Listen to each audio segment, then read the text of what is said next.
Hello, my dear students. How are you? Today we are going to start your lesson. Three questions. Class 7th textbook. Name Honeycomb. And this is the first chapter of this book. Three questions. And as you know, this is from class 7th. And we will learn line by line explanation in Hindi and English.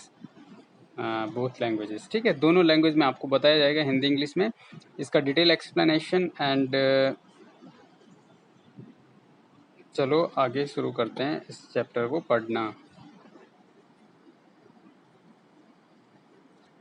तो इससे पहले हम एक video में इसकी पहले बना चुका हूं। अगर आपने वो वीडियो नहीं देखी है तो आप उसको ज़रूर देखें ताकि आपको कहानी अच्छे से समझ में आ सके। If you haven't seen that video you should watch that video and you will enjoy the story thoroughly completely. ठीक है, आप अच्छे से स्टोरी को एंजॉय करोगे अगर आप वो वीडियो भी देख लोगे। ठीक है, तो चलो आज शुरू करते हैं यहाँ से। Let us start from here today. यहाँ से तो as the king came near the hermit's hut. अब राजा जो है, जैसे मैंने आपको बताया था कि एक राजा है, उसके 3 क्वेश्चंस हैं and he wants the answers of these 3 questions because he knows that if he will know the answer of these 3 questions he will never fail in his life. वो अपने जीवन में कभी भी फेल नहीं होगा अगर उसको 3 प्रश्नों का जवाब मिल जाता है। तो वो प्रश्न ढूंढने के लिए एक हर्मिट के पास जब पहुंचता है तो वो हर्मिट जो है केवल वैसे लोगों को मिलता है जो बहुत ज़्यादा साधारण लोग होते हैं। अगर बहुत कोई वीआईपी लोग है, राजा है, बहुत बड़े बड़े लोगों को मिलता ही नहीं था। तो राजा ने साधारण कपड़े पहने, अपने घोड़े को, बॉडीगार्ड को रास्ते में ही छोड़ के वो अकेले उसके पास गया। तो as the king came near the hermit's hut, जैसे ही राजा हर्मिट की हट मतलब होता है झोपड़ी। यहाँ पे आप पीछे देख रहे हैं, ये हर्मिट है, यहाँ पे जिसके हाथ में फावड़ा है ये हर्मिट है। And this is the king in the uniform of general man, एक साधारण आदमी की यूनिफॉर्म में है। एंड दिस इज द हट, ये झोपड़ी है। पीछे जो ये हर्मिट है इसका दरवाजा है।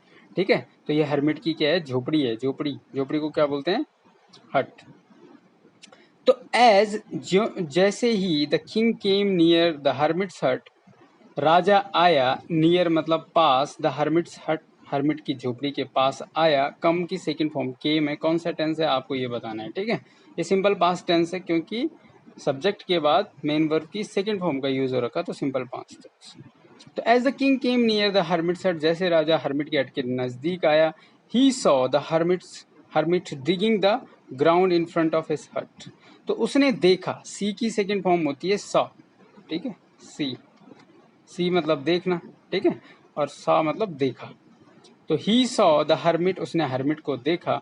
और हर्मिट क्या कर रहा था, he was digging the ground in front of his हट। वो अपनी हट जो झोपड़ी है उसके सामने एक ग्राउंड को, क्या जो है जमीन को क्या कर रहा था, खोद रहा था। डिग मतलब होता है खोदना, DIG डिग। डिग मतलब खोदना, डिगिंग मतलब खोद रहा था। Digging the ground in front of his हट, ही ग्रीटेड द किंग। अब जैसे ही राजा उसके पास पहुंचा तो जो हर्मिट था उसने उसको क्या करा, ही का प्रयोग यहाँ पे हर्मिट के लिए हो रखा है। ठीक है, ही प्रोनाउन है। तो ही ग्रीटेड द किंग, उसने राजा को क्या किया, ग्रीट किया। ग्रीट का मतलब होता है अभिवादन करना, नमस्कार करना। आपके घर में कोई आता है तो आप उसको नमस्कार करते हैं या कुछ अभिवादन करते हैं, तो उसको ग्रीट बोला जाता है। तो ही greeted him the king and continued digging, और उसने खोदना जारी रखा। उसने उसको नमस्कार करा और फिर खोदने लग गया। कौन, hermit. The hermit was old and weak and as he worked, और जो हर्मिट था ही वॉज ओल्ड, बूढ़ा था, एंड वीक था, कमजोर था। एंड एज ही वर्कड, और जैसे वो काम कर रहा था, करता था, तो वैसे क्या हो रहा था, कुछ हो रहा था उसके साथ। एज ही वर्कड, जैसे वो काम करता था। तो नेक्स्ट चलते हैं, आगे होगा इसके बारे में। As he worked he breathed heavily, वो जोर से सांस लेता था। ब्रीथ की सेकंड फॉर्म है ब्रीथड। तो ब्रीथ मतलब सांस लेना, उसने सांस लिया जोर से और लेता था वो सांस जोर से। जैसे जैसे वो काम कर रहा था, वो बूढ़ा आदमी था तो सांस ले गई जोर से। और the king went up to the hermit, अब राजा ने सोचा यार बहुत बूढ़ा आदमी है और बेचारा सांस भी बहुत जोर जोर से ले रहा है, कमजोर भी है, तो मैं थोड़ा इसकी मदद करता हूँ। द किंग वेंट अप, देखो गो अप का मतलब होता है कि किसी के करीब जाना, बढ़ना किसी की तरफ, ठीक है। तो राजा बढ़ा, उसकी तरफ गया, टू द हर्मिट की तरफ बढ़ा, एंड सेड, और कहा, I have come to you, मैं आपके पास आया हूँ। तो ये आई हैव कम, ये कौन सा टेंस है ये भी आपने बताना है, क्योंकि ये मैं आपको पढ़ा चुका हूँ। हैव है, उसके बाद मेन वर्ब की थर्ड फॉर्म है, ठीक है। तो I have come to you, मैं तुम्हारे पास आया हूँ। वाइज हर्मिट, बुद्धिमान सन्यासी, हर्मिट का मतलब सन्यासी होता है। टू, अब क्यों आया हूँ? To ask you to answer 3 questions, आपको पूछने के लिए। टू आस्क मतलब पूछने को, यू मतलब आपको, टू आंसर उत्तर देना, 3 क्वेश्चंस 3 प्रश्नों के उत्तर देने को, पूछने के लिए मैं आपके पास आया हूँ। How can I learn to do the right thing, अब वो प्रश्न वो बोलने लग गया, उसको पूछने लग गया कि भाई ये है मेरे प्रश्न, मैं आपके पास इसलिए आया हूँ। How can I learn to do the right thing at the right time, कि मैं कैसे जो है सही चीज को सही समय पे कर सकता हूँ। Who are the people I need most, और वो कौन लोग हैं जिनकी मुझे सबसे ज्यादा आवश्यकता है। तो ब्रीथ का मतलब होता है सांस लेना, इसकी सेकंड फॉर्म है यहाँ पे ब्रीथ्ड, सांस लिया, लेता था। आगे चलते हैं, ये आप फोटो देख सकते हैं, ये यहाँ पे राजा हैं, ये हर्मिट है, खुदाई कर रहा था, ये इसकी हट है पीछे, ठीक है। This is a beautiful scenery where the hermit use to live. चलो नेक्स्ट चलते हैं, अब यहाँ से पढ़ते हैं, ठीक है। एंड वट अपेयर्स, अब राजा का तीसरा प्रश्न है, 2 प्रश्न आपने वहां पे देख लिए थे, this is the third question. And what appears are the most important, और कौन से मामले, अफेयर का मतलब होता है मामले, कौन से विभाग, are the most important for me to deal, to give priority, किन विभागों को मुझे सबसे ज्यादा प्रायोरिटी देनी चाहिए। The hermit listen to the king, राजा ने, जो हर्मिट था उसने राजा को सुना। लिसन टू द किंग मतलब राजा को सुना, बट डिड नॉट स्पीक, लेकिन उसने कुछ नहीं बोला। बट ही डिडंट स्पीक, उसने कुछ नहीं बोला। ही वेंट ऑन डिगिंग, उसने जो है अपना खोदना था, जो डिगिंग था, खुदाई का काम था, उसको जारी रखा। तो वेंट ऑन का मतलब होता है गो ऑन, और गो ऑन मतलब, गो ऑन की सेकंड फॉर्म क्या है? वेंट ऑन, फ्रेजल वर्ब है, इसका मतलब है जारी रखना। गो ऑन का मतलब जारी रखना, तो वेंट ऑन का मतलब जारी रखा। डिगिंग खुदाई करना। यू आर टायर्ड, आप थक गए। सेड द किंग, राजा ने, अब राजा ने देखा यार बुजुर्ग आदमी है, बहुत थक गए हैं, उसने कहा कि आप थक गए हैं, आप थक गए हैं। सेड द किंग, राजा ने कहा। अब राजा ने और क्या कहा? Let me take the spade and work in your place. Let का प्रयोग होता है जहां पे आप किसी को ऐसे रिक्वेस्ट करते हैं कि मुझे ऐसा करने दो, ठीक है। ये मैं आपको कई बार क्लास में बता चुका हूँ कि मुझे ऐसा करने दो, वैसा करने दो, तो उसके लेट का यूज होता है। तो let me take the spade, spade का मतलब होता है कुदाल या फावड़ा, तो आपने अभी देखा होगा उसके हाथ में फावड़ा था। तो राजा ने कहा कि भाई मुझे अपनी ये जो कुदाल है ये मुझे लेने दो, and work in your place, और मैं आपके स्थान पे, योर प्लेस मतलब आपके स्थान पे काम करता हूँ। Let me work in your place. अब देखो यहाँ पे ऐसा है, ये let me take the spade, मुझे कुदाल लेने दो, ठीक है। तो लेट मी, ये यहाँ से ये अलग है, ठीक है। अब एंड के बाद फिर आप ये भी बोल सकते हैं late me work in your place, मुझे अपनी जगह पे काम करने। तो इनको दोनों को जोड़ के एंड से जब जोड़ा गया तो लेट मी का जो है यूज एक ही बार होगा, ठीक है। Let me take the spade and work in your place. उसके बाद थैंक्स सेड द हर्मिट, अब राजा ने जो सन्यासी था उसने राजा को धन्यवाद बोला। Giving the king his spade, giving the king his spade, राजा को, अब देखो धन्यवाद कैसा बोला? Thanks said the hermit. Giving देते हुए, गिविंग का मतलब यहाँ पे है देते हुए, द किंग राजा को, हिज स्पेड मतलब अपना कुदाल, देते हुए हर्मिट ने क्या कहा? थैंक यू बोला। Then he set down on the ground, और उसके बाद, देन मतलब तब, ही का प्रयोग फिर से किसके लिए हो रखा है? हर्मिट के लिए। सेट डाउन मतलब बैठ गया, ऑन द ग्राउंड, अब काम जब राजा कर रहा है तो ही वही तो बैठेगा ना। सेट डाउन, सिट डाउन का मतलब बैठना, तो यहाँ पे सेट डाउन बैठ गया, ऑन द ग्राउंड, तो जो हर्मिट था वो ग्राउंड पे बैठ गया। चलो अब आगे पढ़ते हैं। When the king had dug 2 beds, जब राजा ने दो बेड्स मतलब दो क्यारी मान लो आप, जब दो क्यारी उसने जो है खोद लिया था।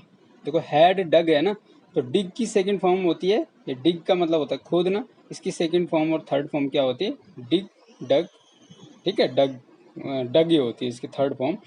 तो जब, अब देखो ये आपने पता ना टेंस कौन सा है, हैड डग का यूज हो रखा है, ये टेंस मैं आपको पढ़ा चुका हूँ, ठीक है।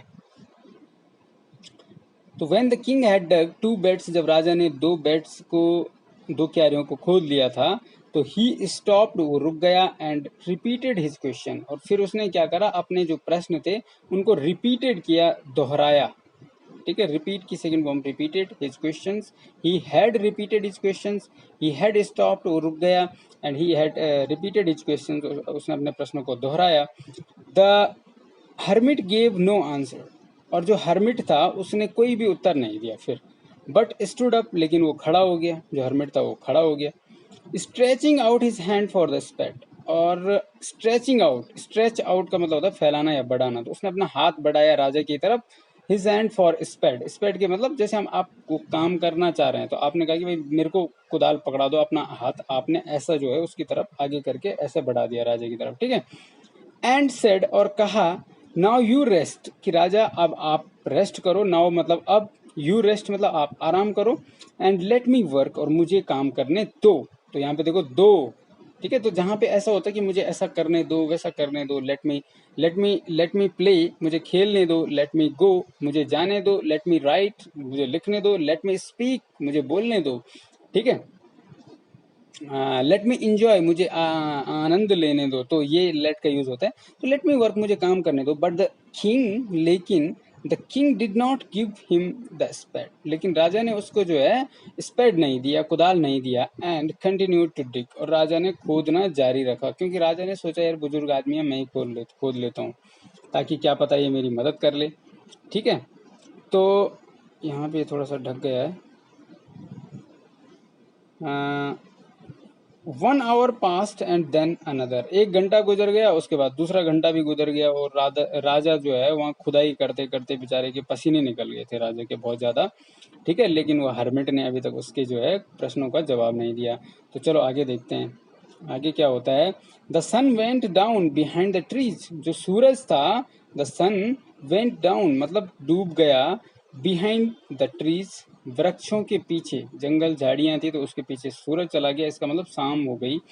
And at last the king stuck the spade into the ground and sat, और अंत में, एट लास्ट का मतलब अंत में, द किंग स्टक, स्टिक की सेकंड फॉर्म होती है चुभाया, गाड़ा, ठीक है, जमीन में किसी चीज को गाड़ने को, ठीक है। तो स्टक द स्पेड, स्पेड मतलब कुदाल को, उसको जमीन पे गाड़ा, into the ground and said, और कहा, और राजा ने कहा, I came to you wise man, विद्वान आदमी मैं आपके पास आया, for answer, for an answer to my questions, मैं अपने प्रश्नों के उत्तर के लिए आपके पास आया।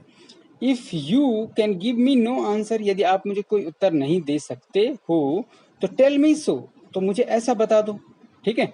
And I will return home, और मैं घर लौट जाऊंगा। Here comes someone running, said the hermit, तभी क्या होता है, जब तक उसने साधु को ये बोला, तो साधु ने कहा, said the hermit, here comes someone running, यहाँ कोई दौड़ता हुआ आ रहा है। तो साधु ने कहा, भाई मेरी झोपड़ी की तरफ पता नहीं कौन जो है दौड़ता हुआ आ रहा है। तो तब तक वो बात उत्तर देना चाह रहा था, तब तक कोई उसकी झोपड़ी की तरफ दौड़ते हुए आ गया। तो थैंक यू फॉर वॉचिंग। अगर आपने अभी तक इस चैनल को सब्सक्राइब नहीं किया है तो आप इसको सब्सक्राइब जरूर कर दीजिए, ताकि आपको जो भी नई वीडियो है इसके बाद जो मैं पढ़ाऊंगा, तो वो वीडियो आपको जल्दी से जल्दी मिलती रही। तो सब्सक्राइब करना ना भूलें चैनल को। नीचे जो रेड बटन है उसमें लिखा है सब्सक्राइब, और उसमें ऑल पे आपको क्या करना है, ऑल करना है, ताकि आपको सारी वीडियो की नोटिफिकेशन मिलती रहे, ठीक है। तो थैंक यू फॉर वॉचिंग।